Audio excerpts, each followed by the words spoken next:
Netflix bosses put foot down and cut ties from Sussex after huge scandals involved U.S. politics. This week, Harry's wife Meghan Markle called on Congress to ensure that paid parental leave is a national right rather than limited to those who live in states or have employers who offer such program. She spoke of how she and Harry were overjoyed and overwhelmed by the birth of their daughter Lilibet Diana in June. The Duchess of Sussex has sparked anger among U.S. politicians who believe she should stick to acting. But her critics, particularly the GOP, have accused her of having political ambitions and being out of touch. And royal commentators have pointed out she went on to have a privileged upbringing. This is Meghan's first major intervention since the couple's trip to New York last month for the Global Citizen Live event, where they argued passionately for vaccine equity worldwide. It was speculated that their visit to the Big Apple was being filmed for an as-of-yet unannounced project as part of the couple's deal with Netflix. They were seen out and about with a videographer and photographer, who captured them as they toured the 9/11 memorial, and during a visit to the Harlem soul food restaurant Melba Friday.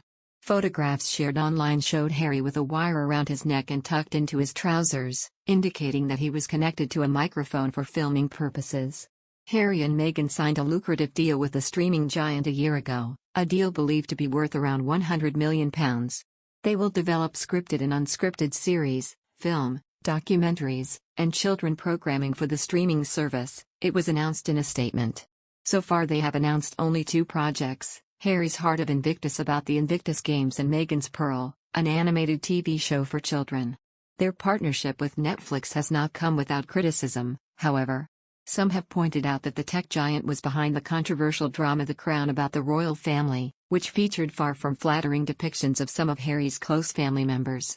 More recently, Diana, the musical, was released on Netflix ahead of the forthcoming stage show. Its release, however, has not gone down very well with one royal commentator, who called on Harry to stop working with Netflix. Dan Whitten wrote in the Daily Mail earlier this month that it is the most offensive and degrading portrayal of Princess Diana since she died in 1997. He accused the streaming giant of completely trashing the legacy of the Princess of Wales. Diana, he claimed, is dismissed as a pop music-loving airhead with the musical tastes of a teenage girl. He claimed the musical is counterfactual, adding that the Queen is relentlessly let down by historical inaccuracies. However, Harry said earlier this year that Netflix series The Crown gives a rough idea of the pressures of putting duty and service above family and everything else. He added that it is fictional but loosely based on the truth. Mr. Wooden claimed, the purchase and broadcast of this musical, a Broadway show, since the signing of Harry and Meghan makes it clear Netflix has zero standards when it comes to cashing in on royal inaccuracies. Mr. Wooden then called on Harry to stop working with Netflix in protest at the drama and its horrendous depiction of his mother.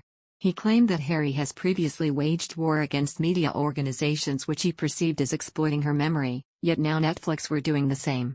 A Mail on Sunday poll last week found 30% of those surveyed held a positive opinion on Prince Harry, compared to 42% for his father Prince Charles and 61% for William.